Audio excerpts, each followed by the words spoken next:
안녕하세요. 김유갑의 경제부동산입니다. 더 좋은 방송을 하도록 구독, 좋아요, 댓글 알림 부탁드립니다. 7.18 대책 충격 속보, 대한민국 집값 초비상. 국토부가 충격적인 부동산 대책을 발표하여 뜨거운 서울 집값 열기를 잠재우고 3기 신도시 분양가를 대폭 낮추어 청약에 대한 기대감을 부풀게 하였습니다.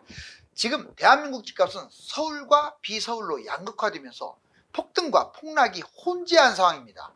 문재인 대통령 시기에 집값 띄워가지고 세금 확보와 경제 성장을 이루려 했으며 시세까지 조작했다는 합리적 의심을 받고 있습니다.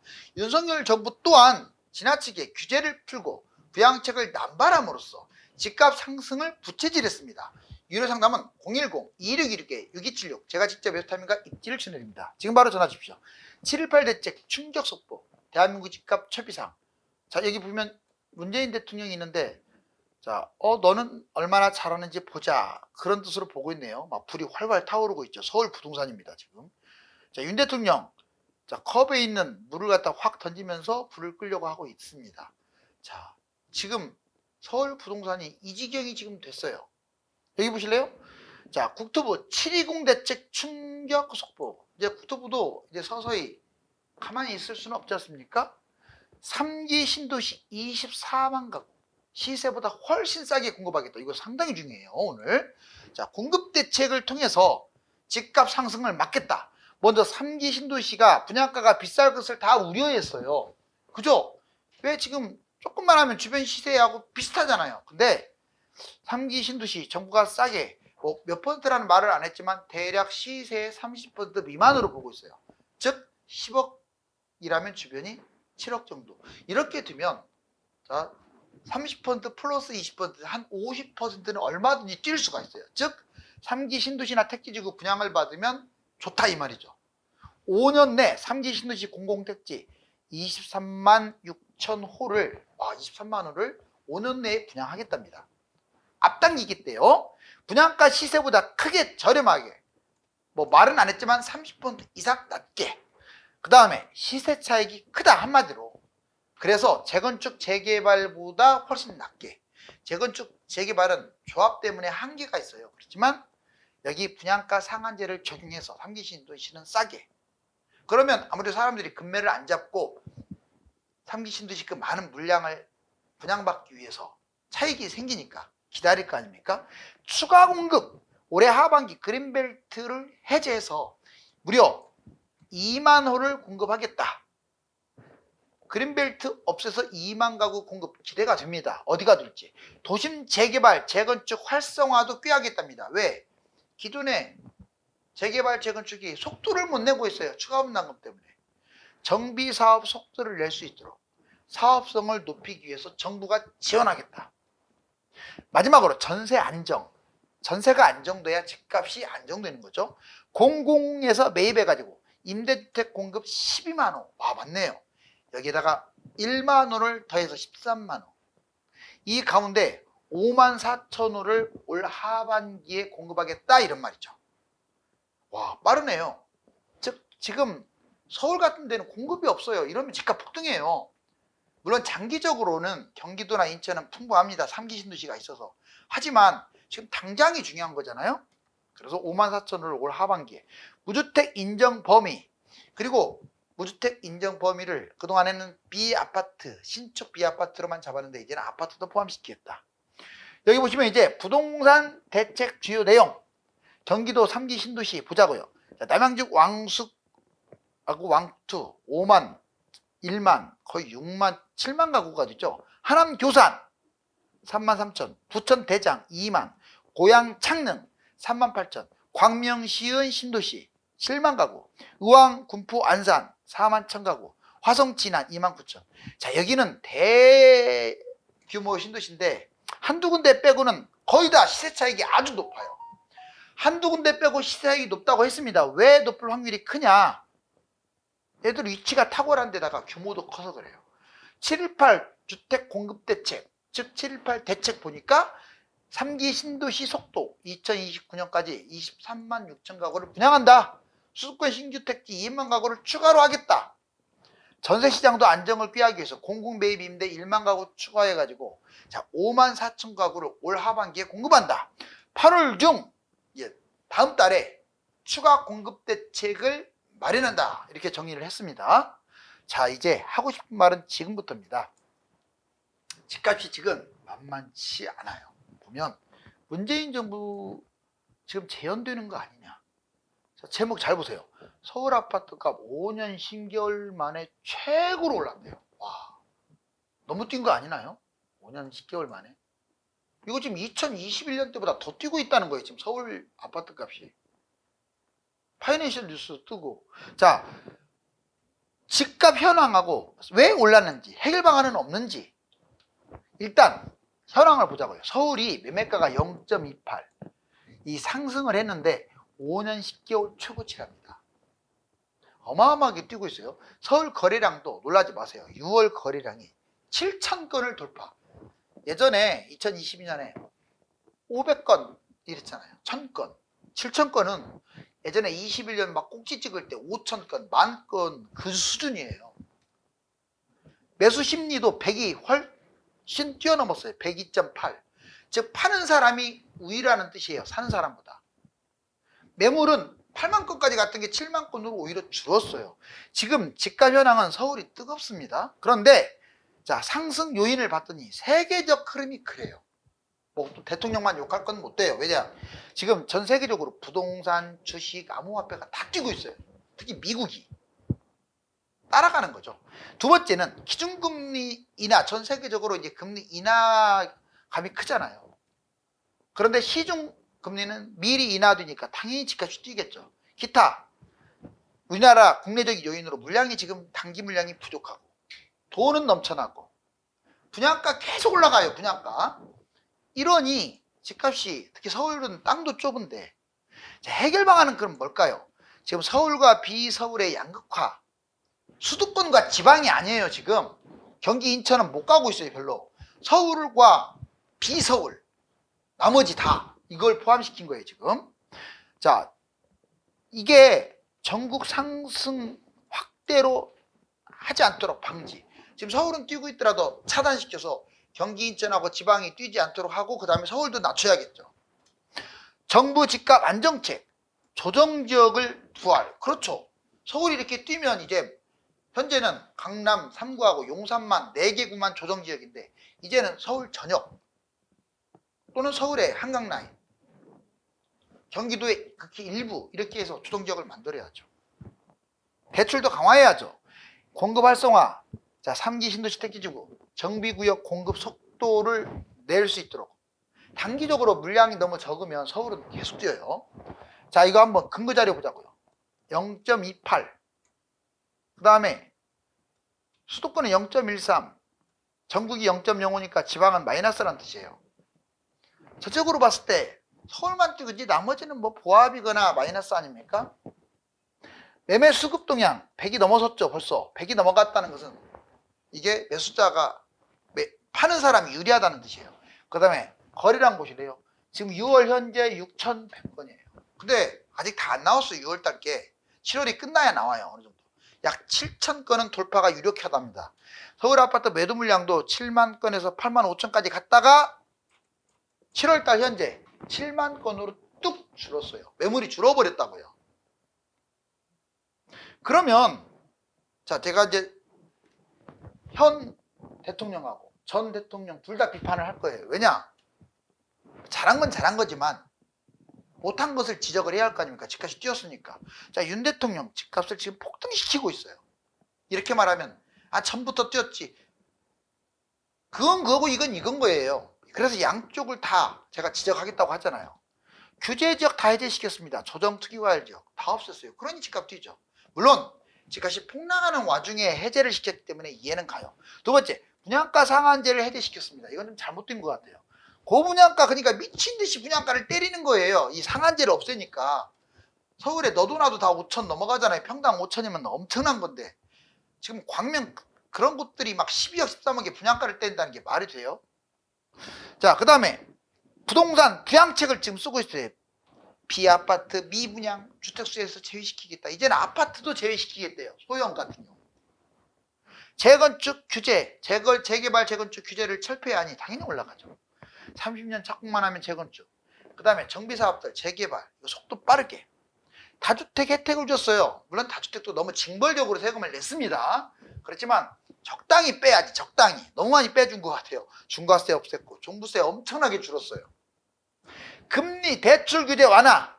자, 금리는 계속 동결시키고 대출 규제. 지금 여러분들 특례 대출이다 뭐다 혜택 많이 줬잖아요. 정부가 금리 빨리 더 내리라고 지금 한국은행을 압박하고 있고요.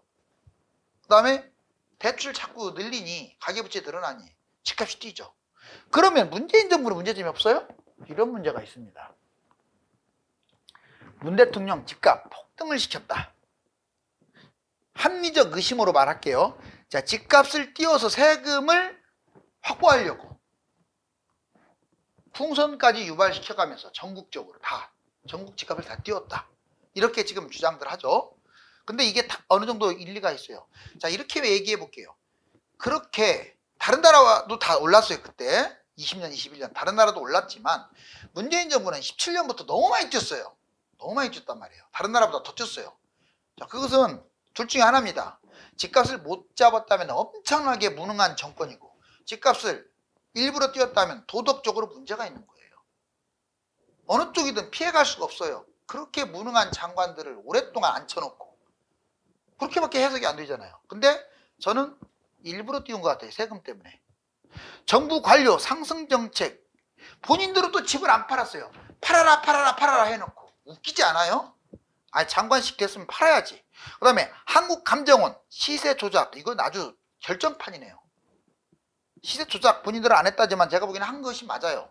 이렇게 폭등이 했는데 조금 뛴 것으로 나와 있잖아요. 지금 무주택자 보여주기 집 잡는 척만 한 거죠. 한마디로 척척척 국민들 우롱한 거죠. 집값 잡겠다고 해놓고 안 잡고 아파트 임대주택 사업도 장려했습니다. 여러분들 집값 잡겠다는 분들이 아파트 100채를 잡든 1000채를 잡든 세금 1원도 안 내고 그런 정책을 쓸 수 있을까요? 그럼 집값 매물로 잠기잖아요. 임대주택 사업은. 그럼 집값 뛸 수밖에 없지. 이거는 작정하고 집값 띄우겠다는 뜻 아니에요? 물론 나중에는 집값이 너무 뛰니까 임대주택 사업을 제재를 했죠. 그렇지만 초창기 때 이랬잖아요.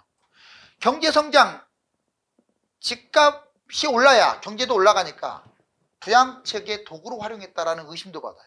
지금 제가 윤석열 정부, 문재인 정부 둘 다 비판하면서 객관적 시각으로 말씀을 드렸는데 지금 너무 눈에 보이잖아요. 제발 이러지 맙시다 우리.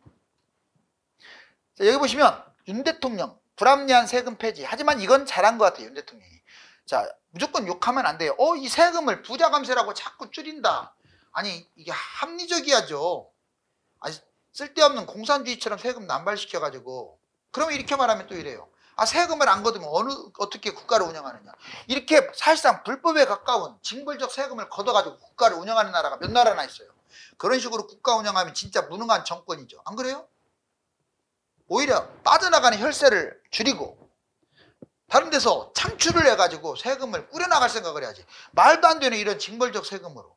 자 보세요. 종부세는 폐지하는 게 맞아요. 우리나라하고 프랑스밖에 없어요. 이거 무조건 없애야 합니다. 이것은 조절도 아니에요. 없애야 돼요. 그 다음에 두 번째 상속세, 증여세, 소득세 이런 것들은요 폐지하면 안 되죠. 다른 나라 있는데 우리나라가 다른 나라보다 너무 세. 공제도 없어가지고 공제가 없어요. 공제. 그래서 다른 나라보다 지금 2배 이상 센데 다른 나라 OECD 수준으로 맞췄으면 좋겠어요. 그러면 확 줄어요. 세상에 상속세, 증여세 10억 넘어간다고 40%를 두드리는 나라가 어디 있어요.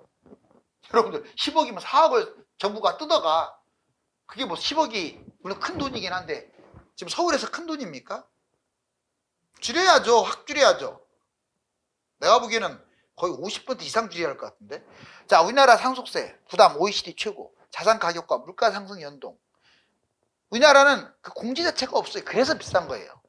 징벌적 세금 없애야죠. 전 세계 폐지 수순으로 가고 있는데 다른 나라도 상속세 없애는 쪽으로 가고 있어요. 우리나라는 당장 없애기보다는 줄여가야죠. 확.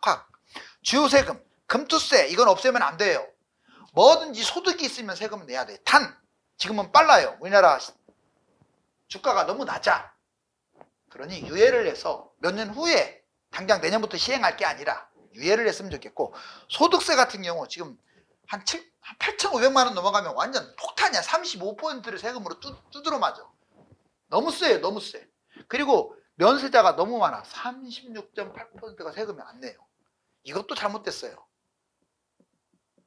건강보험료. 우리나라가 복지가 잘 돼 있는 편입니다. 건강 쪽은. 보험료 쪽. 그렇지만 너무나 또 이 세금이 지속적으로 올라가고 있고. 저소득층 타격. 그러니까 진짜 극빈자들 중심으로 도와주고 대부분 사람들은 조금씩이라도 세금을 내게끔 해줘야 돼요. 서울과 지방이 양극화입니다. 지금은 집값 폭등장, 폭락장 이게 다 틀렸어요. 중간 맞아요. 다만 누구는 뛰고 있고 누구는 안 뛰고 있고 이 차이예요. 하락, 지방은 떨어지고 있어요. 지방 하락세, 지속, 약보합, 수도권 보합세, 지속 강보합. 그렇죠. 지금 지방은 떨어지고 있고 수도권은 강보합이고 일시적으로 지금 상승하는 중이다. 서울이 올라가면 다른 곳도 뛰겠죠. 근데 하락의 원인은 침체, 대출, 거품. 하락론자들은요, 경기 침체, 대출 문제, 거품 때문에 결국은 떨어질 것이다라고 주장을 하죠. 전망, 서울이 여름 이후 추락하니까 잡지 마라. 자, 전략, 24, 25년 관망해라. 잡지 마라. 본격적으로 떨어지니까. 근데 과연 그럴까요? 이거 무책임한 거예요. 지금 서울이 얼마나 뜨거운데요. 그리고 그게 지금 과연 어깨일까요? 냉정하게 보자고요. 다른 나라도 뛰는데 제가 보기에는 종아리나 무릎 정도로 보여요. 그래서 지방은 아직 잡으면 안 돼요. 지방은 빨라요. 어떻게 될지도 모르니까. 또 경기도는 경기도도 중심 지역은 잡아야 할 것 같아요. 이미 상승으로 돌아선 것 같으니까. 그런데 대부분 외곽 지역은 좀 약간 지켜보자고요. 서울 플러스 2.28. 너무 세네요. 0.28. 서울 거래량 7천 건이에요. 중심에서 외곽으로 상승이 확대되고 있어요. 지금은 서울 외곽도 뛰고 있어요. 많이. 상승 원인, 금리가 내려가니까 유동성, 해외, 전망, 서울 상승 확대, 지방은 보합. 상승론자들은 이렇게 주장하는 거예요. 서울이 확대되고 있고 지방은 아마 보합으로 갈 것이다. 전략, 수도권 상위권은 매입을 하고 상급층은, 지방은 관망하자. 이 두 개가 그럴싸한데 제가 보기에는 이렇게 정리를 할게요. 지금 부동산 정책이나 해외에 따라서 변수는 있지만 서울의 상급지는 매수를 좀 고려하세요. 계속 해왔던 얘기예요. 양극화이기 때문에. 그렇지만 경기도의 외곽이라든가 지방 대부분 지역들은 지금 매수하기에는 좀 빠르지 않나. 하지 말라는 게 아니에요. 지금 조금 관망 좀 하자고요. 자, 윤석열 정부 부동산 대책, 110 대책, 319 대책, 기타 추진 대책 계속 대책을 마련하면서 지금 어떨 때는 헛발질을 하고 어떨 때는 제대로 하는데 제가 보기에는 집값 띄우는 쪽으로 너무 가고 있는 거 아니냐. 부동산 투자, 여러분들 내 집 마련 이렇게 하세요. 딱 하나만 기억하세요. 부동산 투자에서 입지 생각하세요. 입지는 그러면 어디가 입지냐? 입지는 절대 분변이에요. 최소한 100년까지는.